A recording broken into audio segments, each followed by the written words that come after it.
আমি নিজে কখনো কৃষি কাজ করিনি, কিন্তু কৃষির সঙ্গে আমার সম্পর্কটা ছিল অত্যন্ত ঘনিষ্ঠ। সেই শৈশবকালে আমার মামা একজন বড় কৃষক ছিলেন। তা আমি তার বাড়িতে দেখতাম যে বিরাট বিরাট কুমড়া, আপনার বড় বড় কুমড়া, বড় বড় লাউ, বড় বড় আপনার শশা, আপনার অন্যান্য সবজিগুলো তার বাসায় থাকতো এবং সেখানে আপনাদের তখন ব্লক সুপারভাইজার বলতো। এই ব্লক সুপারভাইজার এসে তার সঙ্গে কথা বলে বলে তারা সব পরিকল্পনা করতো কিভাবে তিনি কৃষিকাজ করবেন।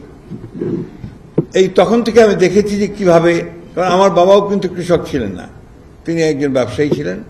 ফলে আমাদের বাসায় কৃষির চর্চাটা খুব কম ছিল, কিন্তু মামার বাসায় ছিল সেটা অনেক বড়, বেশি ছিল, এবং সেখানে সেভাবেই আমি কৃষি দেখেছি। পরবর্তীকালে রাজনীতিতে, ছাত্র রাজনীতির সঙ্গে জড়িয়ে পড়ার পরে এবং মৌলানা ভাসানীর দলের সঙ্গে সম্পর্কিত হওয়ার কারণে তখন কৃষকদের বিষয়গুলো আমাদের জানার সৌভাগ্য হয়েছে। আমি এই কথাগুলো বলছি এই জন্যে যে আপনাদের সঙ্গে আমাদের সম্পর্কটা কিন্তু আপনার একভাবে ঐতিহাসিক, আরেকভাবে হচ্ছে আপনার রাজনৈতিক, সেই জন্যই কথাটা বলছি। Spanish digital print tiles, ATI tiles, এক টাইলসে জীবন পার।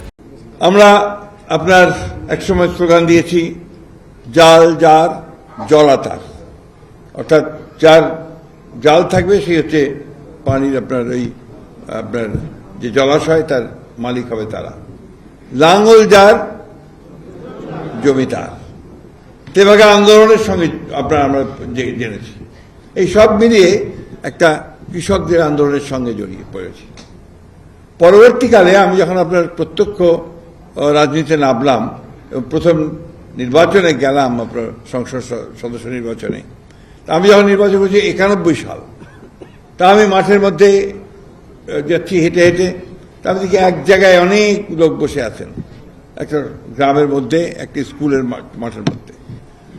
তা আমি ভাবলাম যে এখানে একজন অনেক আমার ভোটার আছে, আমি চলে গেলাম তাদের কাছে গিয়ে আমি বললাম যে ভাই, আমি তো ইলেকশনে দাঁড়িয়েছি, তা আমাকে আপনার ধানের শীষে ভোট দেবেন।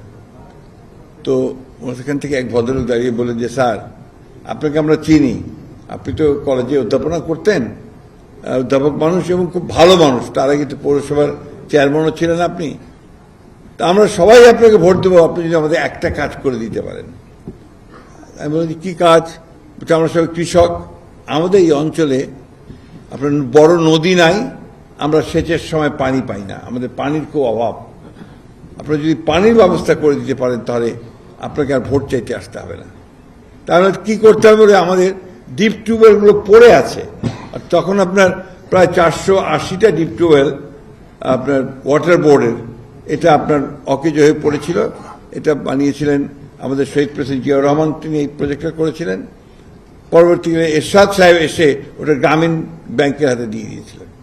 গ্রামীণ ব্যাংক চালাতে পারছিল না, কারণ তেভাগা করেছিল তারা। তো এটা যদি আপনি চালু করতে পারেন, আমরা যদি পানি পাই তাহলে আমরা অত্যন্ত উপকৃত হব। আমি সেই নির্বাচনে জয়লাভ করিনি, হেরে গেছি, কিন্তু তখন আমাদের দেশনেত্রী এবং খালেদা জিয়া জয়ী হয়েছেন। নির্বাচনের পূর্বে যখন আমাদের দেশনেত্রী খালেদা জিয়া নির্বাচনের বক্তৃতা করতে গিয়েছিলেন, জনসভা করতে গিয়েছিলেন, সেখানে আমি একটাই দাবি রেখেছিলাম যে আপনি আমার এই প্রজেক্টটা চালু করে দেবেন। নির্বাচনের পরে আমি তার কাছে গেছি, আমার এলাকার কৃষকদের নিয়ে গেছি, তারা কেউ লুঙ্গি পরে, কেউ ধুতি পরে গিয়ে আপনার সেই সুগন্ধাতে গেছে। সেখানে প্রধানমন্ত্রী বেগম খালেদা জিয়াকে যখন আমি আমার কথা বললাম, তিনি প্রাইভেট সেক্রেটারি ডেকে বললেন, এটা নেক্সট ক্যাবিনেট মিটিংয়ে দাও, এটা আমরা এই প্রজেক্টটাকে চালু করব।